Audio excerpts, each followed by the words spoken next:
Whenever I have to explain what anime is to people who've never heard of it before, I always have to explain that, like films, TV shows, video games, and books, anime encompasses a whole plethora of genres such as action, romance, comedy, action, mystery, drama, coming of age, dystopian, and action. Plus, since it's animated, each world can take place in any kind of setting, no matter how out there it is. And the movement and pace of each character is controlled, meaning it allows for dynamic, fast-paced action, so even a game of Mahjong can seem tense and exciting.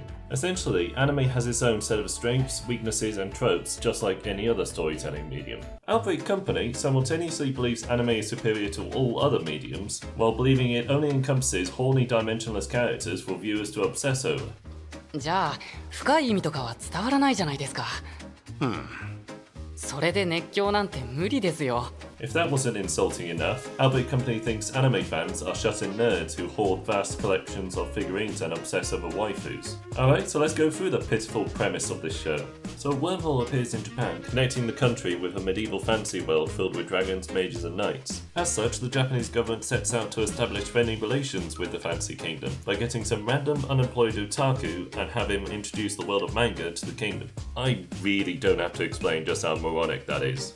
I mean, imagine in Gate the soldiers started handing out manga to the illiterate fantasy population to resolve all the conflicts. Everyone would have rightly thought the writer sent God insane. I didn't even mention the plan isn't a cultural exchange, whereby the fantasy kingdom gives pieces of fine art or puts on magical displays like in Little Witch Academia.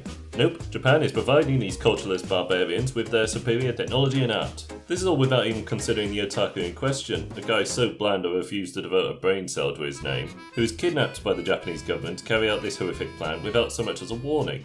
Multiple times the anime shows him being as diplomatic and delicate as a clown with a jackhammer, yet the anime doesn't care.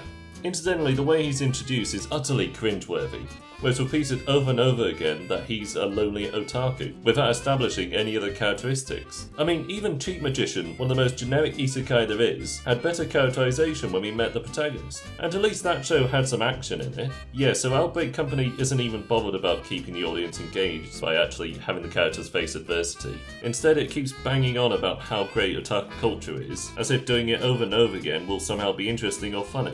For crying out loud, they even had one of the characters read Attack on Titan.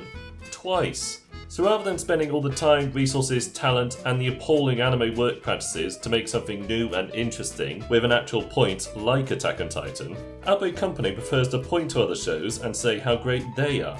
Sometimes the anime hints at having an actual story, such as when the children start dueling, the bandits, the racial divide, or that magical weapon thing. But nope, all of that is being very quickly so we can further explain how great manga is and to have more boob shots. I mean, that last point is an absolute must. After all, the reason why Full Metal Alchemist is so popular is because Renri kept showing her boobs all the time and Eric kept pressing his face into other women's boobs. Oh wait, that never happened in FMA, or indeed any of your favourite anime, because they're not written by childish dimwits. Probably the only exception to that would be Jobless Reincarnation, where the main character is established to be an antisocial pervert obsessed with women's boobs. The thing is, Jobless Reincarnation rightly sees that this is a flaw of the character, and has him undergo a massive redemption arc, while exploring the huge varied world of the anime. Whereas Outbreak Company has a bland protagonist, neither growing nor learning anything, and who doesn't bother exploring the utterly worn-out world of elves, dwarves and demi-humans it has to offer.